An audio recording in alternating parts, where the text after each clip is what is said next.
అలా 3 months continuous salaries లేదు అసలు. పీఎఫ్ డీటెయిల్స్ ఎవరికి ఇస్తలేదు. పీఎఫ్ కట్టేస్తుందని చెప్తున్నారు కానీ డీటెయిల్స్ ఎవరు ఇస్తలేదు ప్రాపర్గా. ఇంకా డైరెక్టర్కి అడిగినాం, రెస్పాన్స్ లేదు. ఐడి మేడం రిపోర్ట్ చేసినాం, ఐడి మేడం కూడా అడిగినాం, రెస్పాన్స్ లేదు. డైరెక్ట్ మన కలెక్టర్ మేడంకి అడిగినాం, నోటీస్ కూడా ఇస్తున్నాం, నోటీస్ కూడా ట్రై చేస్తున్నాం. నాకు ఎవరు రెస్పాన్స్ చేస్తలేదు. మేడం అన్నారు కనుక్కుంటామని చెప్పింది కానీ ఇప్పటిదాకా ఎవరు కనుక్కోలేదు, ఏం రెస్పాన్స్ ఇవ్వలేదు. 1 week బిఫోర్ మేము అందరికీ మళ్ళీ నోటీస్ ఇచ్చినాం. మాకు ఎవరు రెస్పాన్స్ అవుతలేరు, మాకు శారీస్ ఎవరు ఇస్తారు, ఎవరు బాధ్యత, ఎవరికి రెస్పాన్సిబిలిటీ అంటే మళ్ళీ ఎవరు నోటీసుకోలేదు. మీకు వస్తుంది కదా వెయిట్ చేయండి అంటున్నాం కానీ ఎవరు రెస్పాన్స్ ఇస్తారు. కోవిడ్ టైంలో ఎవరు లేనప్పుడు మేము అందరు నర్సింగ్ స్టాఫ్ వచ్చి డ్యూటీ చేసినాం. ఎంత కష్టం ఉంది మాకు చేస్తాం. ఇక్కడ ఉన్న దాంట్లో 160 members 95% నాన్ లోకల్స్ వాళ్ళు ఉన్నారు. బయట నుంచి వచ్చి ఇక్కడ రూమ్ తీసుకొని రెంట్లో ఉంటున్నారు. వాళ్ళు ఇక్కడ రూమ్ పే చేయాలి. కోవిడ్ టైంలో కొంచెం చాలా మందికి పాజిటివ్ కూడా వచ్చింది. మా స్టాఫ్ ఇక్కడ డ్యూటీ చేస్తుండగా పాజిటివ్ వస్తే ఇక్కడ ఎంత ప్రాబ్లమ్స్ అయినాయి, ఎంత ప్రాబ్లమ్స్ ఫేస్ చేసినా మాకు తెలుసు. ఫైనాన్షియల్ లాస్ అయింది, పర్సనల్ ప్రాబ్లమ్స్ అయినాయి ఇక్కడ. అయినా మేము వచ్చి ఇక్కడ డ్యూటీలు చేసినాం. ఎంత కష్టపడుతున్నాం, మాకు శాలరీస్ ఏమో రెస్పాన్స్ ఇస్తలేరు అసలు. డైరెక్టర్ని అడిగినాం. నిన్న స్ట్రైక్ ఇక్కడ కూర్చుంటే నిన్న పిలిపించి మాకు చెప్తున్నాం, సార్ మీకు 1 month శాలరీ ఇస్తాం, అది కూడా 5 days కట్ చేసి ఇస్తాం, తర్వాత అక్టోబర్ నవంబర్ శాలరీస్ వస్తాయి మీకు అని చెప్పి. ఈ 3 months ఆల్రెడీ మాకు పెండింగ్ ఉన్నది, వాళ్ళు రెస్పాన్స్ ఇస్తలేదు. మళ్ళీ 6 months తర్వాత కాంట్రాక్ట్ కూడా చేంజ్ అయింది. నవంబర్లో వేరే వాళ్ళ కాంట్రాక్ట్ ఇచ్చింది, ఉన్నదే 1 year కాంట్రాక్ట్. మళ్ళీ 6 monthsలోనే వాళ్ళు వేరే వాళ్ళ కాంట్రాక్ట్ ఇచ్చింది. మరి పాత కాంట్రాక్టర్ మాకు రెస్పాన్స్ ఇవ్వాలి, ఆయన రెస్పాన్స్ ఇస్తలేడు, శాలరీస్ ఇస్తలేడు. ఉన్న శాలరీస్ కూడా కట్ చేసింది. నిన్న 1 month వేసింది, 1 నెల జీతం వేసేసి మీరు స్ట్రైక్ ఆపేసింది అంటున్నారు. దాంట్లో కూడా 5 days శాలరీస్ కట్ చేసింది. 5 days అంటే 5,000 శాలరీ. మాకు ఒక్కొక్కరు అంటే 5,000 అంటే 7.5 లక్షలు అవుతుంది. మరి ఇంత కష్టపడుతున్నాం, మా శాలరీస్ ఎందుకు కట్ చేస్తున్నారు?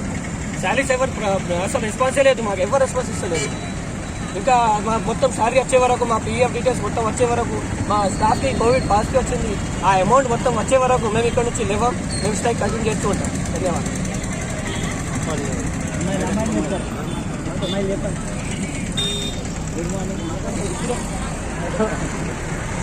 కెమెరామెన్ ప్రసాద్తో రాజ్యలక్ష్మి, నేను స్టాఫ్ నర్స్ అండి. మేము వచ్చేసి అందరం కూడా శాలరీ గురించి ఇక్కడ స్ట్రైక్ చేస్తున్నామండి. ఎందుకంటే మాకు 3-4 months నుండి మాకు శాలరీ లేదు. అందుకోసమనే మేము ఇక్కడ స్ట్రైక్ చేస్తున్నాము. దీనికోసమనే డైరెక్టర్ సార్ దగ్గరికి వెళ్ళినాము, అక్కడ రెస్పాన్స్ లేదు. డిఎంఈ దగ్గరికి వెళ్ళినాము, అక్కడనేమో వాళ్ళు శాలరీ వేసేసినామని చెప్పారు. మాకు మాత్రము మాకున్న కాంట్రాక్టర్స్ మాకు శాలరీ ఇవ్వలేదు. అందుకోసమనే మేము శాలరీ కోసం ఇక్కడ స్ట్రైక్ చేస్తున్నాము. ఈ మధ్యనే మళ్ళీ ఒకళ్ళ నుంచి ఒకళ్ళకు 1 year కాంట్రాక్ట్ అని మాకు ఇచ్చి 6 నెలలకు ఒకళ్ళు అన్నట్టు ఇప్పుడు 2 కాంట్రాక్టర్లు చేంజ్ అయిందంటారు. ఇట్లా మాకు ఎవ్వరు కూడా శాలరీ ఇవ్వలేదు. అదే కాకుండా మాకు ఇక్కడ డ్యూటీలు చేయడం వల్ల మాకు అందరికీ కరోనా డ్యూటీస్ వేసిండ్రు. కరోనా డ్యూటీస్ వేసినప్పుడు అందులో చాలా మందికి కరోనా పాజిటివ్ అనేది వచ్చింది. కరోనా పాజిటివ్ వచ్చిన వాళ్ళకు కూడా కనీసము క్వారంటైన్లో ఉన్న వాళ్ళకు కూడా వాళ్ళకు శాలరీ ఇవ్వలేదు. క్వారంటైన్ లీవ్స్ కూడా ఇవ్వలేదు, శాలరీ ఇవ్వలేదండి. అదే కాకుండా మేము ఇక్కడ అందరు లోకల్ వాళ్ళు లేరండి. ఎక్కువ మంది 99% నాన్ లోకల్ వాళ్ళే ఉన్నారండి. ఇక్కడికి మేము వచ్చి రూమ్లు రెంట్ తీసుకొని మేము ఉంటున్నామండి. శాలరీ లేక మాకు రూమ్లో వాళ్ళు చాలా ఇబ్బంది అవుతుంది. అన్ని సరుకులు కొనుక్కోవడానికి, రూమ్ రెంట్ కట్టడానికి చాలా ఇబ్బంది అవుతుంది. అయినా సరే మేము జీతాల కోసమే వచ్చినాము. మేము కాబట్టి మేము కష్టపడి ఇక్కడ వర్క్ చేస్తున్నాం. కష్టపడి వర్క్ చేసినా కానీ మాకు శాలరీలు ఇవ్వట్లేదండి. అదే కాకుండా మాకు మేమందరం